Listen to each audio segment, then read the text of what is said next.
Saat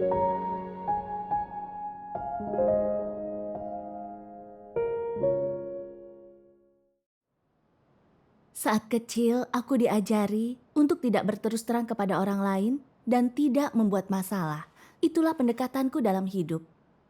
Jadi, aku selalu memakai filosofi iblis dalam hidup seperti jaga pertemanan dengan tidak menunjukkan kesalahan orang lain.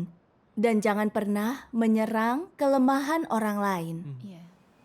Setiap melihat orang berbuat salah, aku tak ingin membuat mereka malu atau membuka kesalahan mereka. Iya. Orang memujiku karena pengertian dan memaklumi orang lain. Iya. Kupikir ini cara hidup yang baik. Dan inilah prinsip dasar dalam hubungan. Dengan mengalami penghakiman dan hajaran firman Tuhan, aku sadar itu bukanlah cara menjadi orang baik. Iya, benar. Aku justru bertindak menurut filosofi iblis. Benar. Itu tak menolong siapapun dan bisa menyakiti orang. Pandanganku terhadap semua hal berubah dan firman Tuhan memberiku pedoman perilaku. Syukur kepada Tuhan. Benar. Iya. Aku akan bercerita lebih banyak. Bagus. Iya. Saat dipilih sebagai pemimpin gereja pada tahun 2019, aku sangat bersyukur atas kesempatan itu. Iya. Iya. Aku bertekad mengambil tanggung jawab ini. Setelah beberapa waktu, aku menemukan masalah dalam pekerjaan saudara-saudari. Beberapa dari mereka ceroboh dalam bertugas yang menyebabkan masalah yang jelas. Iya. Beberapa lainnya tak bisa bekerja sama, membuat pekerjaan video mereka tidak sinkron dan tidak efisien. Saat melihat ini, aku berpikir, mereka menunjukkan kerusakan dalam tugas mereka. Jika aku tidak menunjukkannya, pekerjaan rumah Tuhan akan terpengaruh. Itu benar.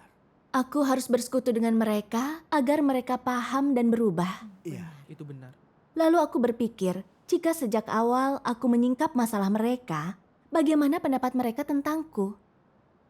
Akankah mereka bilang aku keras karena baru dan sulit rukun denganku? Bukankah aku akan diasingkan jika mereka menganggapku begitu? Sudahlah, aku tak akan membahasnya. Aku harus membangun hubungan yang baik. Jadi, aku hanya menutupi semua persoalan dan masalah saudara-saudari ini. Aku takut merusak hubungan kami dengan mempermalukan dan memojokkan mereka. Suatu kali, seorang saudari bilang, Saudara Wang keras kepala dalam tugas dan enggan menerima saran, memperlambat kemajuan. Aku bertanya kepada yang lain untuk mencari pendapat lain. Dan mereka semua berkata Saudara Wang congkak, suka memerintah dan angkuh. Kebanyakan orang yang bekerja dengannya merasa terkekang. Mendengar tanggapan ini, aku sadar Saudara Wang punya masalah serius. Iya.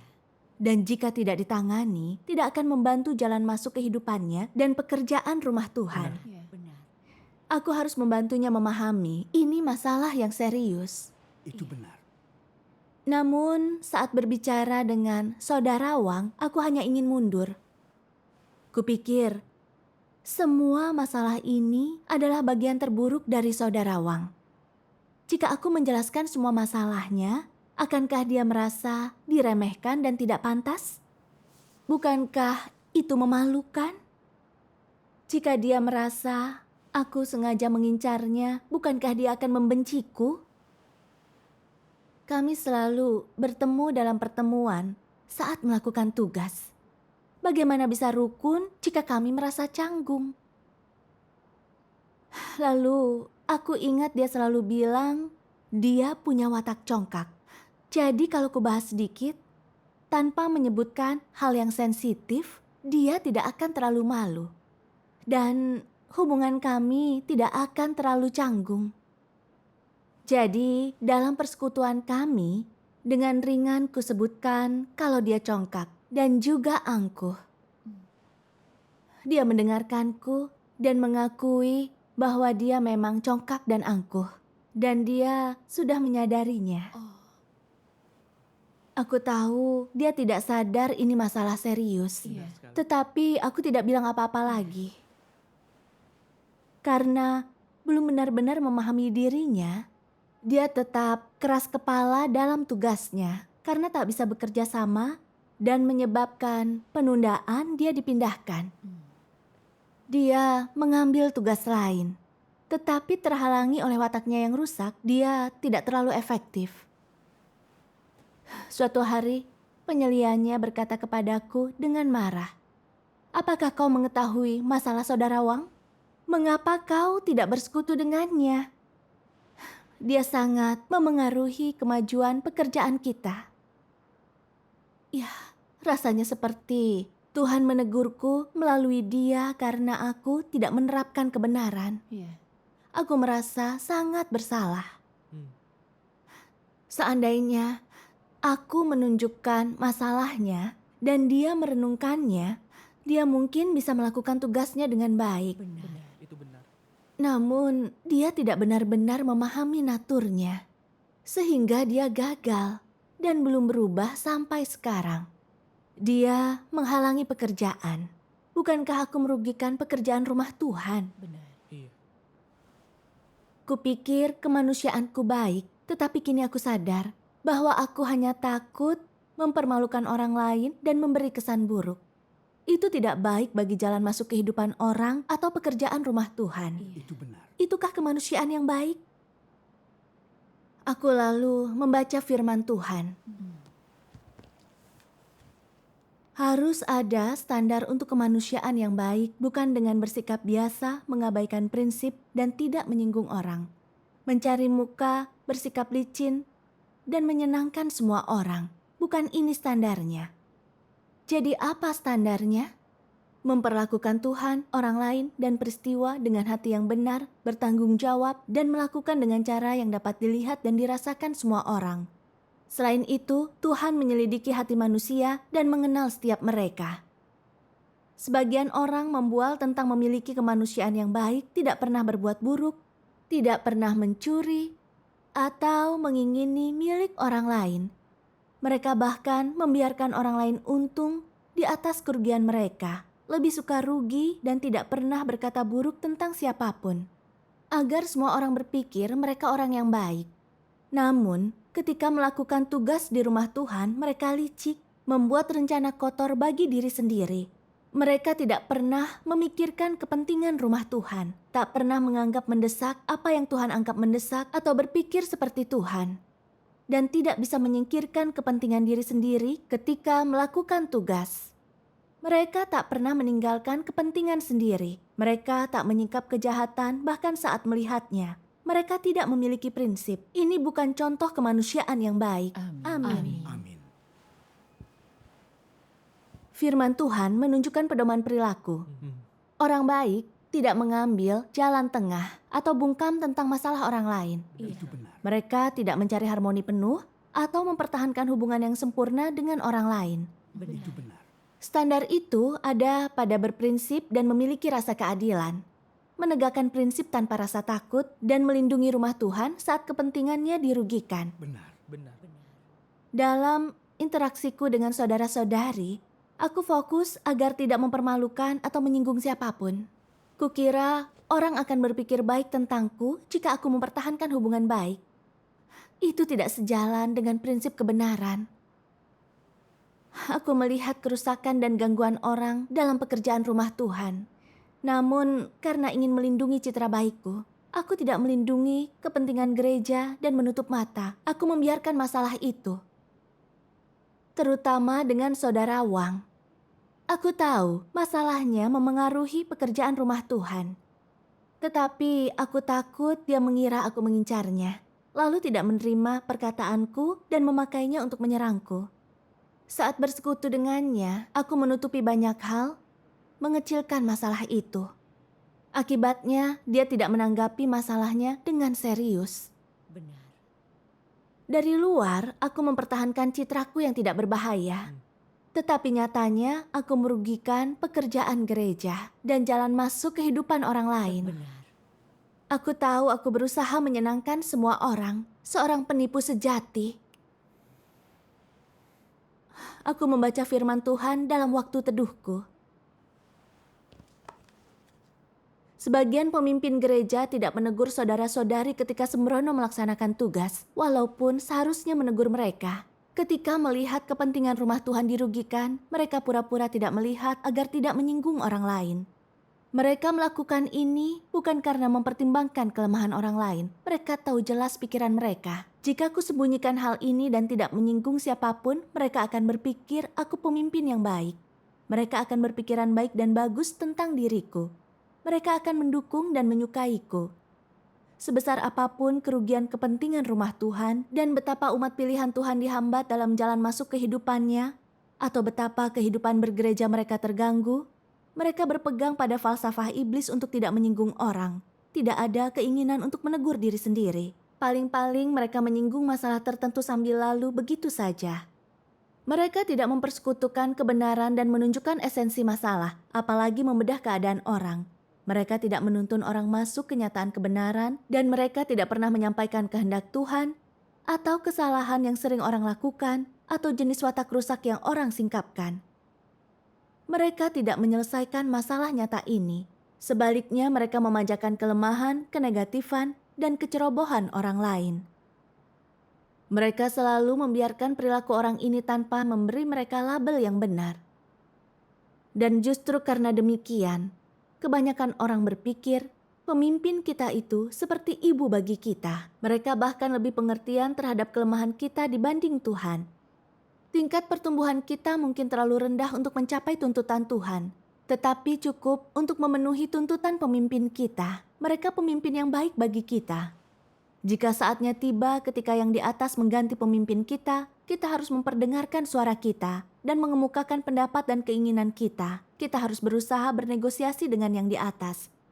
Jika pemikiran orang seperti itu, jika mereka memiliki hubungan semacam itu dengan pemimpin, dan memiliki kesan seperti itu, dan merasakan ketergantungan, kekaguman, hormat, dan pemujaan terhadap pemimpin mereka, lalu bagaimana sebaiknya perasaan pemimpin itu?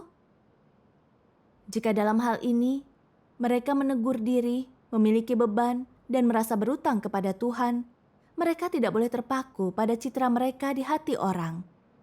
Mereka harus bersaksi dan meninggikan Tuhan, agar Tuhan mendapat tempat di hati orang dan dipuja sebagai yang agung. Hanya dengan demikian hati mereka damai. Mereka mengejar kebenaran. Amin. Jika ini bukan sasaran di balik tindakan mereka, dan malah mereka bujuk orang untuk menyimpang dari jalan yang benar dan meninggalkan kebenaran dengan metode ini, bahkan memanjakan kinerja orang yang ceroboh dan tidak bertanggung jawab, dengan tujuan mendapat tempat di hati orang dan memenangkan niat baik mereka. Bukankah ini usaha untuk merebut hati orang? Iya. Dan bukankah ini hal yang jahat dan memuakkan? Ini menjijikkan. Amin. Amin. Amin.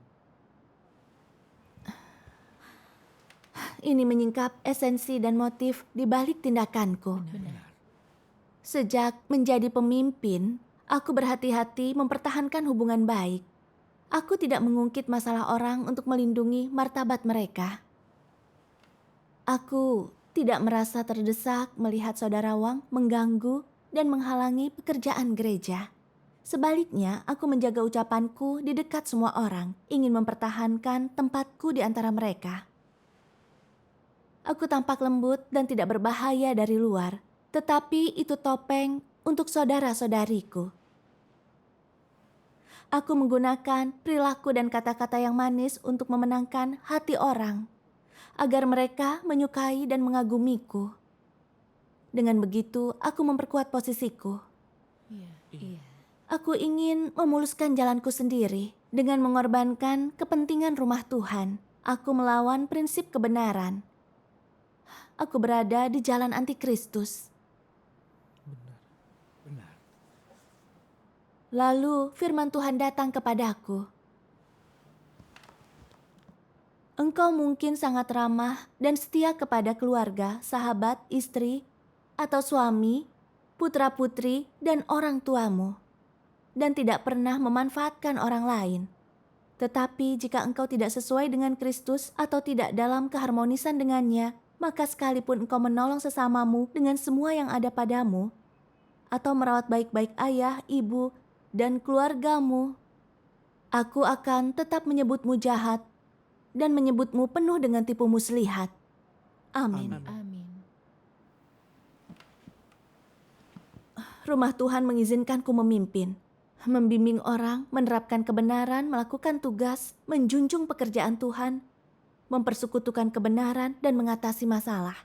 Agar mereka paham kerusakan mereka dan menjalankan tugas dengan prinsip. Itu tugasku. Iya. Namun tidak kulakukan seperti yang diminta Tuhan. Aku berfokus pada hubungan dan wibawaku dengan orang lain, hingga merugikan pekerjaan rumah Tuhan dan menghalangi jalan masuk kehidupan orang. Aku bertindak di pihak iblis.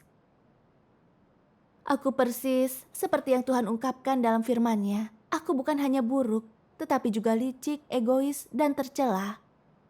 Jika tidak bertobat dan berubah, aku akan jadi batu sandungan bagi jalan masuk kehidupan saudara-saudari.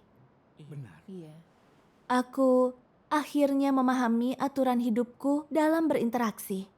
Aku melihat bahwa jangan pernah menyerang kelemahan orang lain dan jaga pertemanan dengan tidak menunjukkan kesalahan orang lain bukanlah pedoman berperilaku. Iya. Aku datang ke hadapan Tuhan dalam doa untuk bertobat dan memperbaiki pengejaranku yang salah. Syukur kepada Tuhan. Aku lalu membaca firman Tuhan ini.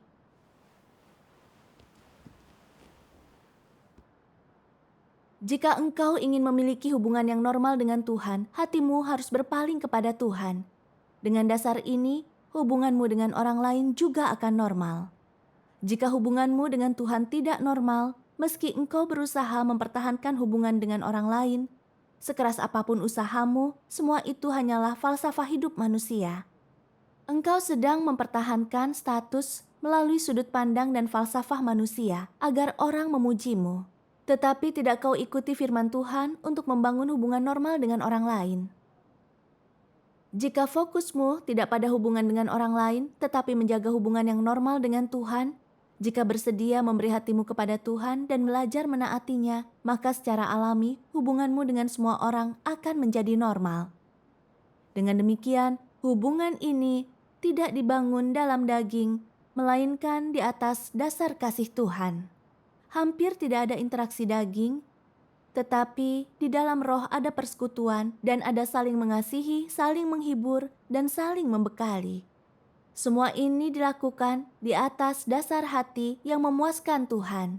Hubungan ini tidak dipertahankan dengan mengandalkan falsafah hidup manusia, tetapi terbentuk secara alami melalui memikul beban bagi Tuhan. Ini tidak membutuhkan upaya manusia, hanya penerapanmu sesuai prinsip firman Tuhan. Amin. Syukur kepada Tuhan.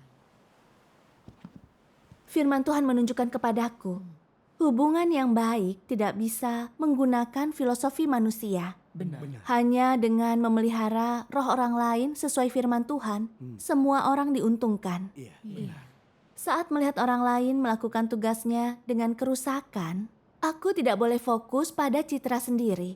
Aku seharusnya menerapkan firman Tuhan untuk masalah itu, guna membantu mereka memahami watak mereka dan bersekutu sehingga mereka bisa melaksanakan tugas dengan baik. Benar. Tuhan akan setuju. Iya. Iya. Saudara Wang seringkali bisa memahami dirinya dalam terang firman Tuhan, yang berarti dia ingin mengatasi masalahnya. Iya. Dia tidak memahami akar masalahnya dan tidak sungguh membenci diri sendiri. Iya. Jadi dia masih hidup dalam kerusakannya. Iya. Jika aku menggunakan firman Tuhan untuk menganalisis masalah itu, sehingga dia bisa menemukan jalan penerapan, itu akan benar-benar membantunya. Iya. Benar. Iya. Menyadari hal ini, aku ingin mengubah pengejaranku dan bertindak sesuai kehendak Tuhan. Setelah itu, aku meringkas masalah saudara Wang dalam tugasnya dan menuliskan semuanya. Aku bersekutu dengannya, menganalisis akar masalahnya. Setelah itu, dia tidak membenci atau menghindariku seperti yang kuduga. Dia justru menerima persekutuanku. Dia mengirimiku pesan. Terima kasih telah mengemukakan hal ini. Iya. Jika tidak, aku tidak akan tahu betapa serius masalah ini. Syukur kepada Kepada Tuhan. Tuhan. Iya. Aku sangat tersentuh. Setelah memperbaiki motif, tidak berfokus pada citraku, dan menerapkan firman dan prinsip Tuhan, aku bisa menawarkan dukungan nyata kepada orang lain. Benar. Aku juga merasa damai. Iya. Syukur kepada Tuhan. Belakangan aku melihat seorang saudari yang menunda-nunda tugasnya, sehingga menyebabkan banyak masalah. Dia melihat masalah ini dan itu membuatnya negatif. Aku tahu masalah ini sebagian besar berasal dari sikapnya terhadap tugasnya. Iya. Jadi aku ingin membicarakannya. Namun, aku berpikir dia sudah merasa kecil hati. Jika ku bahas masalahnya, bukankah aku menaburkan garam ke lukanya? Jika dia menjadi lebih negatif, orang mungkin berkata aku tidak berperi kemanusiaan, lalu mengucilkanku. Aku pikir, jika aku bisa menemukan cara memperbaiki masalah dalam tugasnya, aku tidak perlu menyebutkan masalah pada dirinya. Lalu aku sadar telah bertindak menurut filosofi iblis lagi. Iya, benar. Dan jika aku tak menunjukkan masalah pada dirinya, dia tidak akan melihat kerusakannya dan tidak terbantu. Benar. Aku berdoa kepada Tuhan dan mencari prinsip kebenaran. Lalu aku membaca firman Tuhan. Tuhan tak pernah bimbang atau ragu dalam bertindak. Prinsip dan tujuan di balik tindakannya jelas dan transparan, murni dan tidak bercela. Benar. Tidak ada tipu muslihat atau rencana jahat di dalamnya. Dengan kata lain, hakikat Tuhan tidak mengandung kegelapan atau kejahatan. Amin. Tuhan tidak mengambil jalan tengah, dia tidak dicemari gagasan manusia. Baginya satu itu satu, dan dua itu dua, benar itu benar, dan salah itu salah. Benar. Tidak ada kemenduaan. Amin. Amin. Amin. Ini menunjukkan kepadaku, Tuhan sangat berprinsip dalam firman dan perbuatannya. Iya. Iya. Tuhan menyetujui saat orang berbuat positif. Tetapi saat mereka melanggar kebenaran dan merugikan rumah Tuhan, dia membenci itu. Iya. Tuhan bertindak dengan jelas, tidak ada ambiguitas. Benar. Aku jadi memikirkan saat Tuhan Yesus disalibkan. Petrus berkata, biarlah itu jauh darimu. Tuhan, jangan sampai terjadi padamu. Tuhan berfirman, enyahlah kau iblis. Dengan mengatakan ini, Petrus menghalangi pekerjaan Tuhan. Karena itulah Tuhan mengidentifikasi ini sebagai sifat iblis. Benar. Tuhan Yesus tidak menahan diri karena takut menyakiti harga diri Petrus. Iya. Dia membuat ketetapan yang jelas berdasarkan tindakan Petrus. Agar Petrus bisa melihat sikap Tuhan itu jelas dan mengetahui natur tindakannya. Iya, benar. Iya. Sikap Tuhan menunjukkan prinsip penerapan. Toleransi dan kesabaran bisa diterima untuk beberapa masalah. Tetapi jika memengaruhi atau menghalangi pekerjaan rumah Tuhan, dibutuhkan persekutuan kebenaran. Benar. Aku tak bisa menyenangkan semua orang. Benar. Aku tahu saudari itu merasa negatif, tetapi dengan motivasi yang tepat, tanpa merendahkan atau memarahinya dengan keras, dengan mempersekutukan kebenaran untuk membantunya menganalisis masalahnya, dia bisa memahami kerusakannya. Kami bisa mencari jalan penerapan dan tugasku akan memenuhi kehendak Tuhan. Syukur kepada Tuhan. Lalu aku mencarinya untuk bersekutu tentang masalah pada dirinya dan mendiskusikan sudut pandangnya yang keliru. Aku juga menceritakan pengalamanku. Aku takut persekutuan seperti ini terlalu keras dan dia mungkin tak bisa menerimanya. Namun saat aku selesai, dia tidak menjadi murung atau membenciku seperti yang kukira. Dia justru berkata, sebelumnya dia tidak memahami masalah pada dirinya dan bisa menerima dirinya ditangani. Syukur kepada Tuhan. Itu luar biasa. Setelah itu, sikapnya dalam tugas menjadi semakin baik dan dia mulai mencari prinsip kebenaran. Syukur kepada Tuhan. Aku senang melihat ini. Menerapkan kebenaran dan melakukan tugas sesuai firman Tuhan terasa menyenangkan. Syukur kepada Tuhan. Dalam interaksiku dengan orang lain, aku selalu takut mempermalukan orang dengan terlalu berterus terang. Benar. Jadi, hubunganku didasari filosofi iblis. Itu cara hidup yang melelahkan. Tentu saja. Melalui semua pengalaman ini dan bimbingan Tuhan, aku belajar seperti apa orang baik itu.